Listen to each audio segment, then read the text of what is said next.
So hello guys and welcome back. So for here we have more of the tech text for standard with foundations as we see that explore almost 700 plus new cards that will be added to the format. I mean that's quite a lot that we know exist that foundations will be legal in the set for 5 years. So we know that some of which will probably change when upcoming feature sets will also be added in the standard format. But today we check on the Seer as a tribal kind of build, so based it with the recently rebuilt cards. So I call this deck as the Mono Red Goblins, and probably in a few days it will now be legal to play. So we can see here we have 26 creatures, 1 enchantment, 8 instants, 4 sorcery, and 21 lands. With a few added reprints, it's quite had me convinced that this tribal deck would be viable for this standard format. So we're going to explore the distribution of the cards in the Goblins. We're starting off with the 8 1-drops. As you can see here, 2 of these relevant reprints has been added that I think would be somewhat relevant on the curve. So we have here copies of Fanatical Firebrand. This is basically a 1/1 but can ping off any opposing non-normal elves, for example. But the important here is that it has haste, it can be pumped later on by the anthem effects, and of course it is Goblin. Then also added here is Frenzy Goblin. It works well, of course, with its ability that when it attacks, having a relevant creature that cannot be blocked or can't block Armin would be necessary for this aggro theme. So we have 4 copies to make sure that, of course, again on the draw or on the play, we have good curve following these 2 drops that we can mention in a bit. So we have here again, this is from Dominant United card, the 2 mana Anthem Goblin. Other goblins you control gets +1. The Horde Master also gets this ability that whenever another goblin you control or Horde Master dies, exile the top card of your library, and then if it's a goblin creature card, you may cast that until the end of your next turn. So in a way that sacrificing or your goblins getting killed by spot removals or killed in combat, they can be hastily replaced by this ability.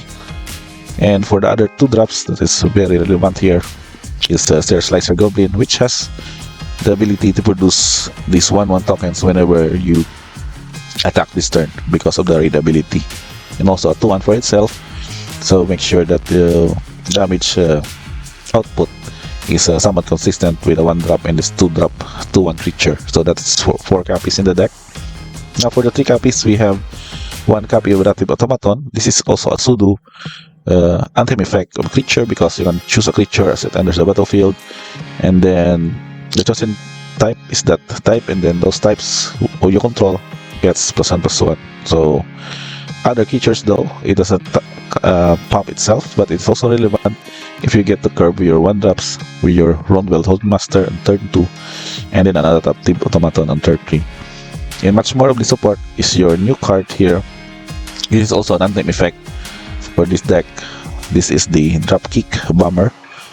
So this 3 mana costs 2/3. Other goblins you control gives +1, and its ability that target goblin you control gains flying, and when this creature deals combat damage, sacrifice it. In an instance that you would need to fly over for the alpha damage, you can use this ability to target all of your other relevant goblins to deal that damage through flying effect, and therefore evading necessary blockers. And that is 4 copies. We also have 2 copies of the Squid of this Monarch. On its own, it can also create 1/1 Goblin creature tokens when it attacks, and a benefit also in the late game, you may cast it from your graveyard by paying 4 and exiling 4 other cards from your graveyard rather than paying its mana cost. So that is 2 copies of your Squid of this Monarch. In addition, also the 4-drop is the reprint of Krenko. So Krenko, my boss here, is also very relevant because of having a curve to generate these 1/1 goblin creature tokens, where X the number of goblins you control. So mostly on army, on its own, it can produce these massive tokens if left unchecked. In addition to the 4 mana drop, we have 2 copies of Valley Veteran, so this is another reprint.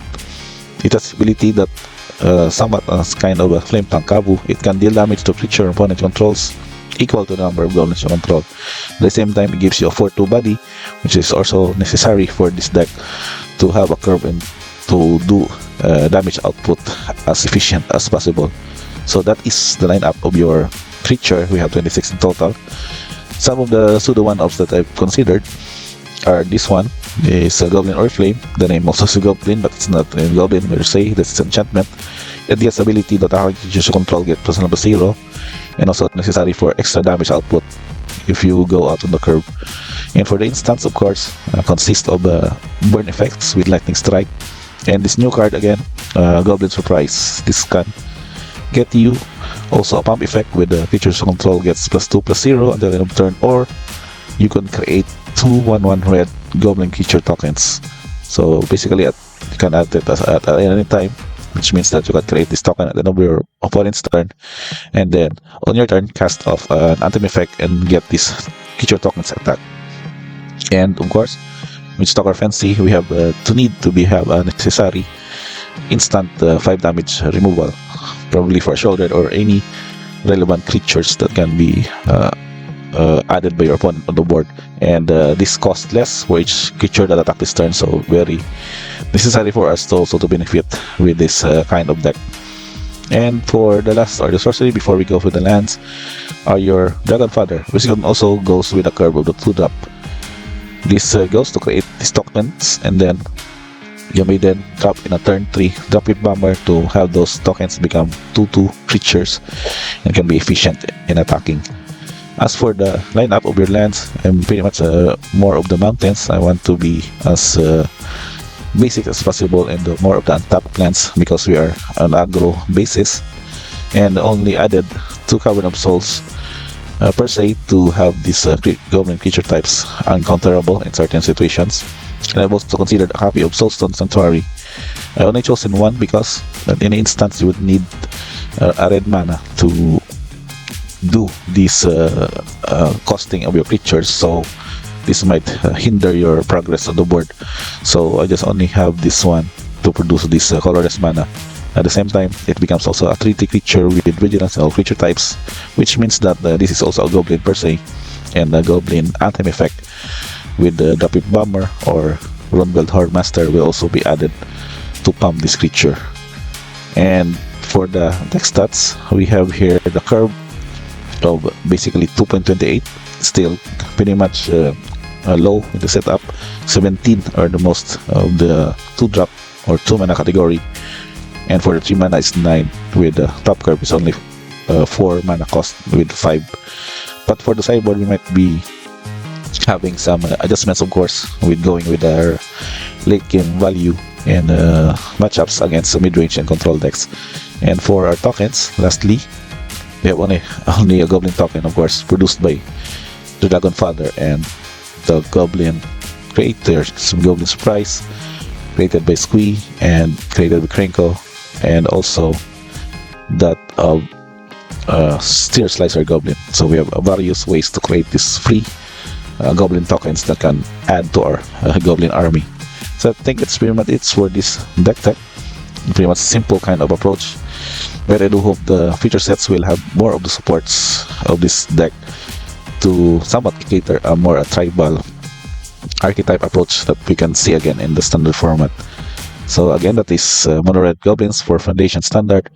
And if you have comments or suggestions, let me know in the comments section below of the video, and we can have a good discussion of how this deck would somewhat progress and could be a potential archetype in the aggro category for Standard. So I think that's pretty much it, guys. Thank you for watching. Don't forget to like, subscribe, notifications bell on, and see you on the next video.